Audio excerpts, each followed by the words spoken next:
ಕೋಟೆನಾಡು ಚಿತ್ರದುರ್ಗ ಜಿಲ್ಲೆಯಲ್ಲಿ ಬುಧವಾರ ಸಂಜೆ ಬೀಸಿದ ಭಾರೀ ಬಿರುಗಾಳಿಗೆ ಬಾಳೆ ತೋಟ ನೆಲಕ್ಕುರುಳಿ ಅಪಾರ ಪ್ರಮಾಣದ ನಷ್ಟ ಸಂಭವಿಸಿದೆ.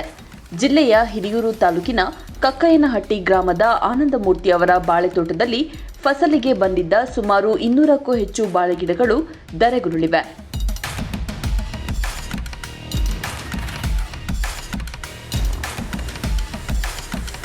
ಇನ್ನು ತಾಲೂಕಿನ ತವಂದಿ ಗ್ರಾಮದ ಗೌಡ ಎಂಬುವರ ಬಾಳೆತೋಟ ಕ್ಷಣಾರ್ಧದಲ್ಲೇ ನೋಡುತ್ತಿದ್ದಂತೆಯೇ ಬಹುತೇಕ ನೆಲಕಚ್ಚಿ ಹೋಗಿದೆ.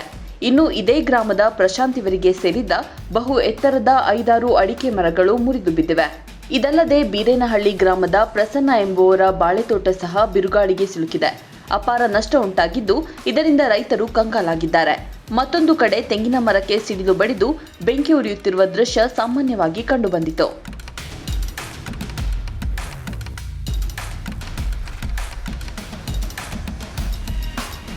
ಹೊಳಲ್ಕೆರೆ ತಾಲೂಕಿನ ತೇಕಲವಟ್ಟಿ, ಎಚ್ಡಿಪುರ ಸೇರಿದಂತೆ ತಾಲೂಕಿನ ಅಲ್ಲಲ್ಲಿ ಅಲ್ಪ ಪ್ರಮಾಣದಲ್ಲಿ ಸಿಡಿಲು, ಗುಡುಗು, ಮಿಂಚು ಸಹಿತ ಮಳೆಯಾಗಿದೆ. ಒಟ್ಟಾರೆಯಾಗಿ ಚಿತ್ರದುರ್ಗ ಜಿಲ್ಲೆಯಲ್ಲಿ ಭಾರೀ ಗಾಳಿ ಬೀಸುತ್ತಿದ್ದು ಅಲ್ಲಲ್ಲಿ ಅಲ್ಪ ಸ್ವಲ್ಪ ಮಳೆಯಾಗುತ್ತಿದೆ. 1-2 ವಾರಗಳಲ್ಲಿ ಮಳೆ ಬಂದರೆ ರೈತರ ಕೃಷಿ ಚಟುವಟಿಕೆಗಳು ಗರಿಗೆದರಲಿವೆ.